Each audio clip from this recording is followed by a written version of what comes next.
Welcome back. Today I wanted to do a quick video about how I transfer solder paste from in here to over there, for example, without using one of these syringes.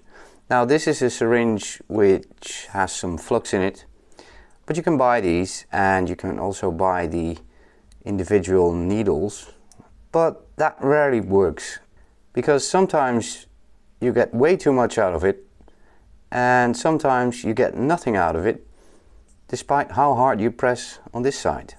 So about a month ago somebody asked me on one of my videos how I transfer my solder paste to the board without using a stencil.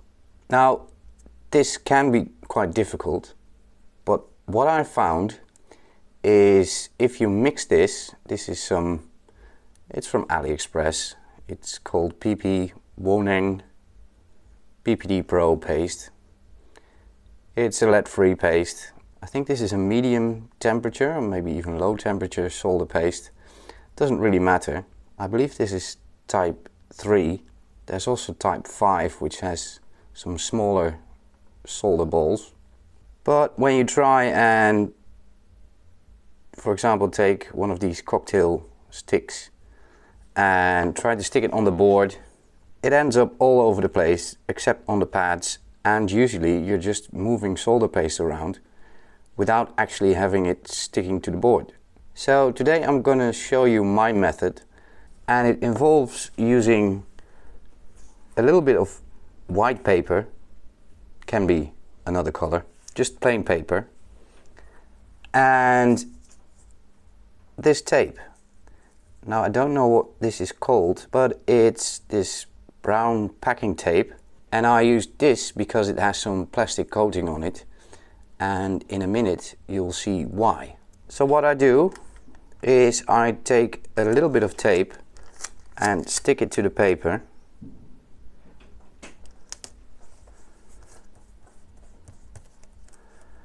and I get one of these cocktail sticks, whatever they're called, and just grab a little bit of solder paste .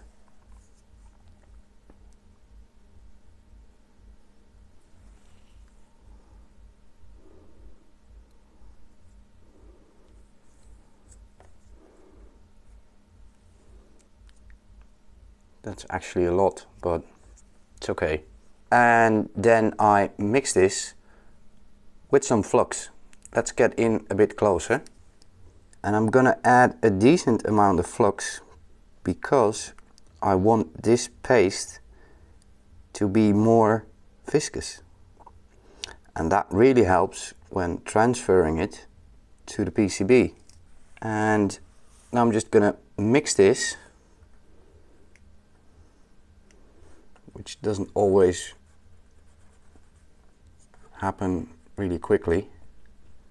You can take your time and add flux if needed.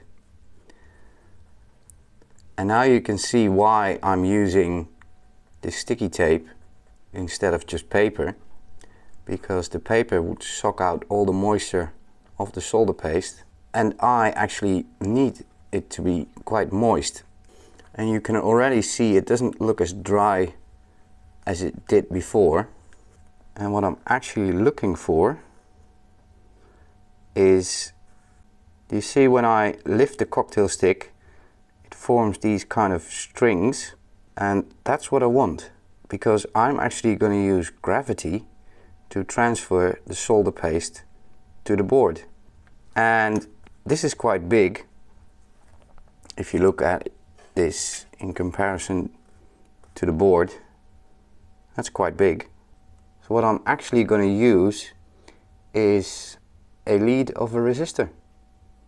It's just a resistor I used for something else. I've saved the lead, and this is going to be my transfer device. Let's move over to the microscope where I can show you what I'm doing in detail. So as you can see, it's quite viscous at the moment, and this is about the consistency I want it in. See those little strings that form? That's what I want. So here's the board.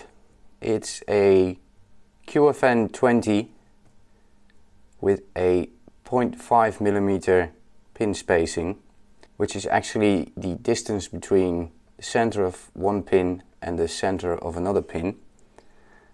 And I'm going to solder to this a, don't know if you can see this on camera. Don't know. It's a FT231XQ, and the Q meaning QFN. And it's a USB to serial chip by FTDI. Now I'm going to grab the resistor lead.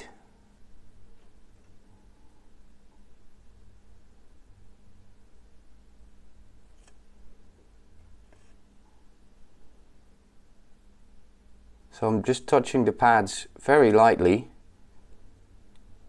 using gravity to flow the solder onto the pads.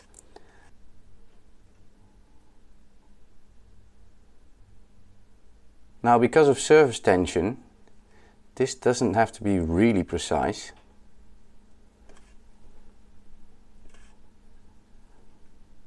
But it saves time reworking the chip if you take your time now.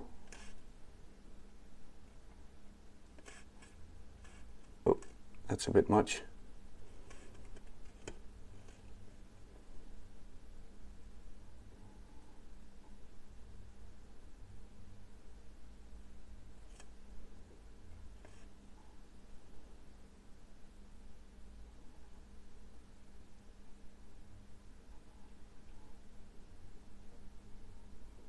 Alright, it's a bit much in some places, but because this is prototyping, I expect I have to do some reworking. So the main thing is I want the chip to be in its correct place, and that is going to happen because of the surface tension.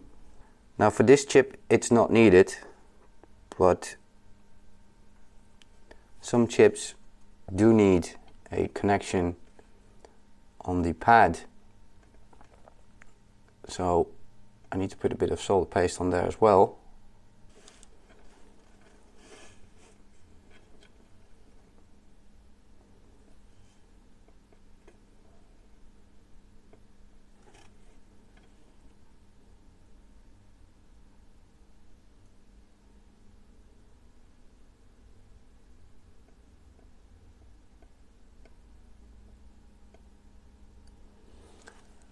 Now I'm going to make some noise, and I've set my hot air gun to 400 degrees, which is quite a lot, but the airflow is way down.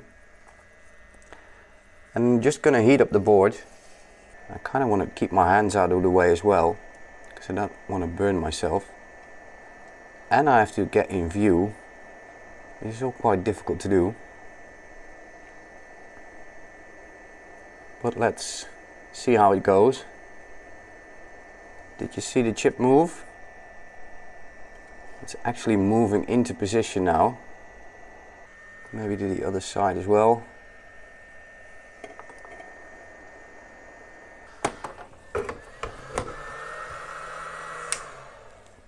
So there are some solder bridges to fix, but I knew that was going to happen. But first let me check the alignment. Put the microscope in autofocus, and as you can see, this is pretty well aligned. So a few things to fix. Back to manual focus.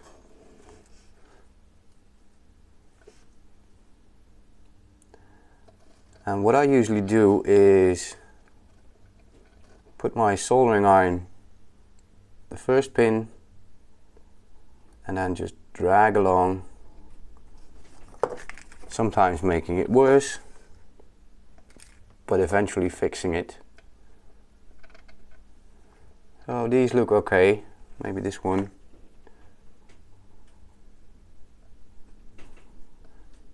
And a bridge over there. just going to do the same thing, put it on the first pin of the row or on this side and just drag across.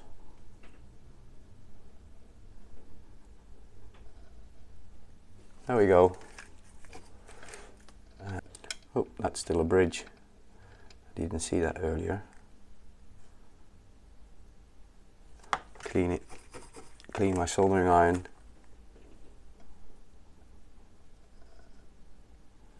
That's better. Do the last side.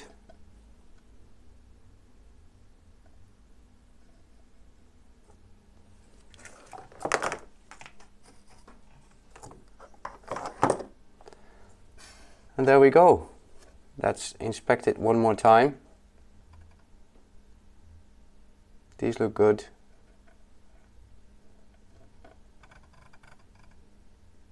These also look good.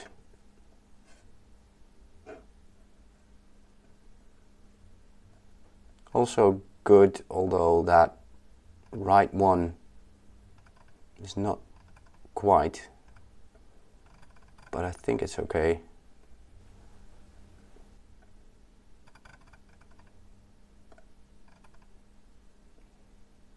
And last side. Great. Now, one thing I have to check is whether the pad underneath the chip is actually soldered to the board, and I could measure continuity between this pad and this pad, but that wouldn't tell me anything because these are already connected on the PCB. Now I know this FTDI chip has two other grounds. One of them is on pin 3 and the other one is on pin 13. So if the bottom pad is correctly soldered, I'm going to have continuity between this pad and pin 3 and pin 13. So I'm going to do that over here. That's okay. And now between the ground plane and pin 13, also continuity, and there will also be continuity between these two pins. Now another check you can do is check for shorts between two pins, and I usually do that like this. Put one probe in one pin, the other probe in the pin next to it, and I move the probe over to this pad. That will have continuity, of course. This won't. This won't. And if everything's correct, neither pin will be connected to the pin next to it. There we go. No shorts between pins and a nicely soldered QFN20 chip without using a stencil. Thanks for watching. See you next time. Bye bye.